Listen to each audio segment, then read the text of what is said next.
Здравствуйте, дорогие друзья! Я приветствую вас на очередной лекции канала «Жизнь после жизни есть, я знаю», который посвящен доказательствам жизни после смерти и устройству потустороннего мира, куда каждый из нас попадает по завершении своего земного пути, где и воссоединяется с ранее усопшими родными и любимыми и продолжает бесконечное путешествие по нашей прекрасной и удивительной Вселенной. Если вам нравится то, что мы делаем, вы можете поддержать работу нашего канала донатом по ссылке в описании видео. Благодаря вашей поддержке наши ресурсы остаются бесплатными для всех. Большое вам спасибо!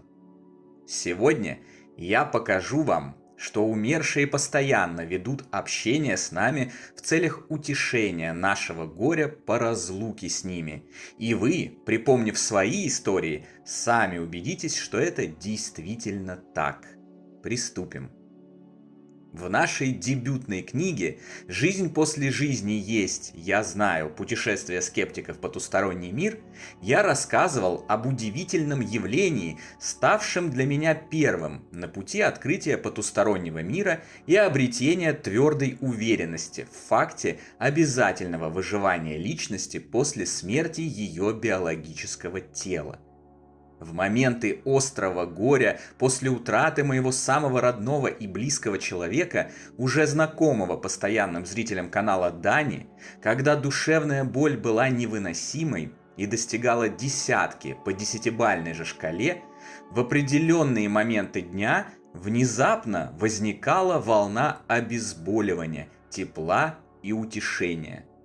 Накатывая, она забирала боль с собой. Эмоциональное состояние выравнивалось, возвращалась способность дышать и даже улыбаться. Для такого обезболивания не было никаких видимых причин. Это происходило как будто само собой. Вот я лежу в кровати и рыдаю.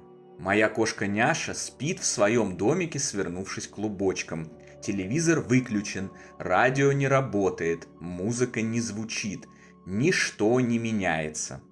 И вдруг эта волна любви, утешения и света, с отливом которой уходит и нестерпимая скорбь, высыхают слезы и возвращаются силы. Я не принимал никаких таблеток, алкоголя или запрещенных веществ, которые могли бы оказать подобное действие.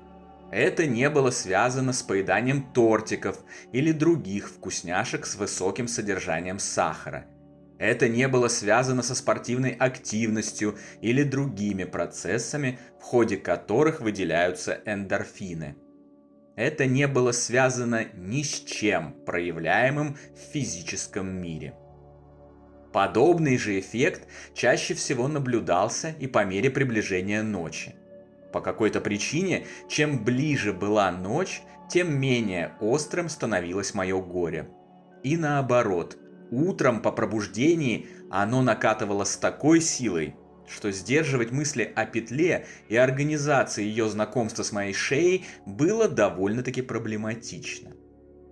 Притянутые за уши объяснения некоторых скептиков о том, что утром человек испытывает огромное влияние накапливающегося за ночь гормона кортизол, и потому по утрам горе сильнее, чем вечером, не выдерживают никакой критики, поскольку в этом случае абсолютно у всех горюющих и скорбящих такой механизм должен был бы работать одинаково. Утром плохо, вечером хорошо. Справиться с горем было бы элементарно просто.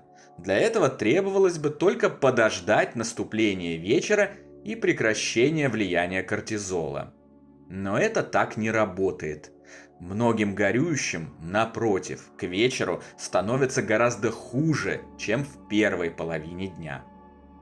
Не обратить внимания на такие загадочные влияния было невозможно.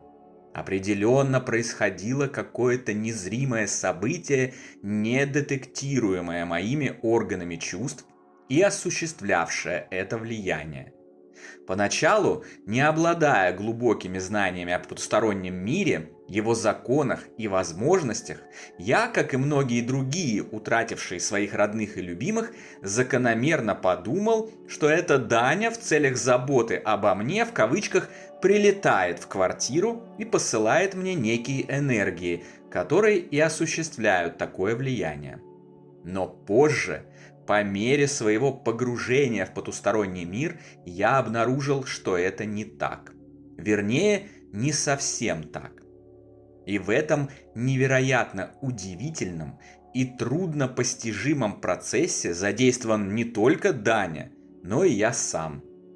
Это, в свою очередь, органично совпало с появившейся к тому времени уверенностью, что жизнь, реальность и любое событие в ней в первую очередь определяем мы сами, и наша судьба находится только в наших руках.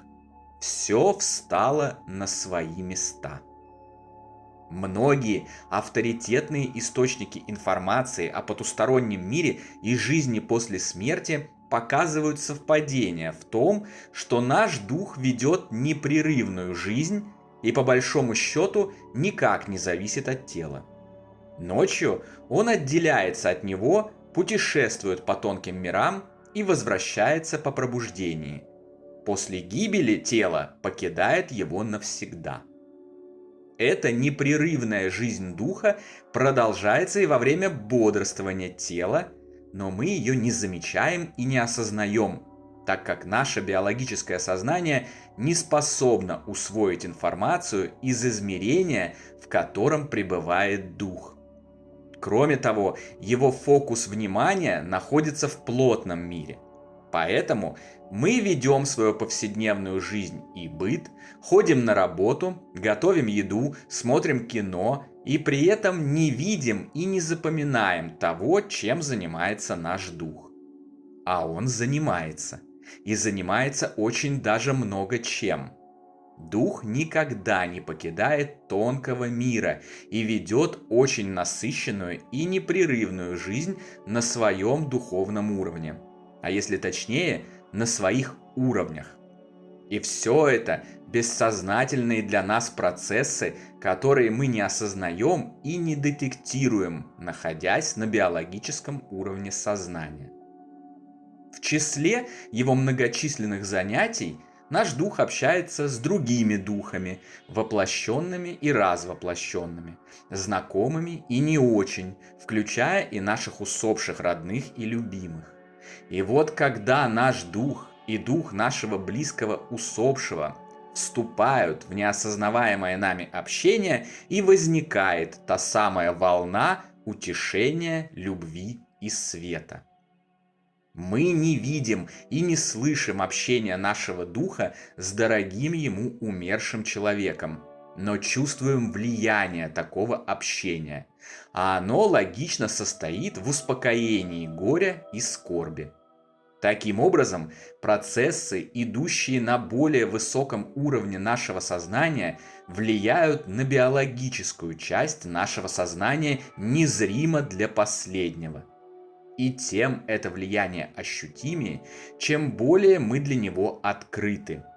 А степень раскрытия, как уже было сказано ранее, определяет глубина погружения в изучение так называемого потустороннего мира и действующих в нем законов, контроль эмоций и духовное развитие.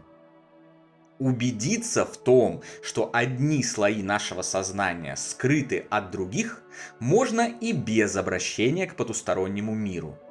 Простейший гипноз уже наглядно показывает, что у любого человека есть подсознательный слой, недоступный в обычном, бодрствующем состоянии психики, но вполне доступный под гипнозом.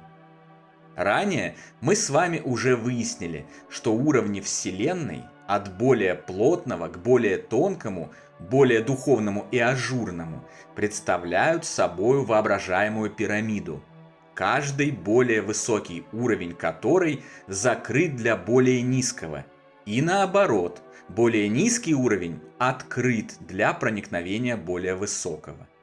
Это простой и понятный закон, подтверждающийся и доказывающийся и на нашем уровне. Поскольку наше сознание – это неотъемлемая часть всего сущего, а по сути именно сознание первично надо всем, то уже изученное нами устройство сознания, которое также представляет собой пирамиду или луковицу, имеет те же свойства. Более низкий уровень сознания открыт для более высокого, а более высокий закрыт для более низкого. Для астрального сознания доступен его собственный уровень и более низкий уровень биологического сознания. Но биологическое сознание не может усвоить и запомнить, или делает это отрывочно и в образе метафор интерпретаций, то, что доступно сознанию на астральном уровне. Дух, оперирующий на астральном уровне, прекрасно осведомлен о том, что происходит на биологическом уровне, но биологическое сознание не в курсе о том, что происходит уровнем выше. Духи общаются, но мы этого не осознаем, хотя влияние такого общения, разумеется, ощущаем, так как сознание цельно, даже несмотря на то, что разделено по уровням. Подтверждение данной модели, понимание этих процессов и их влияния я обнаружил у многих авторов, исследовавших духовную часть мироздания. Так, например, об этом пишет уже упоминавшийся мною Всеволод Михайлович Запорожец в своей работе «Контуры мироздания», ссылаясь на множество других авторов, книг и статей исследователей. Об этом же пишет Роберт Монро в своей трилогии «Путешествие вне тела».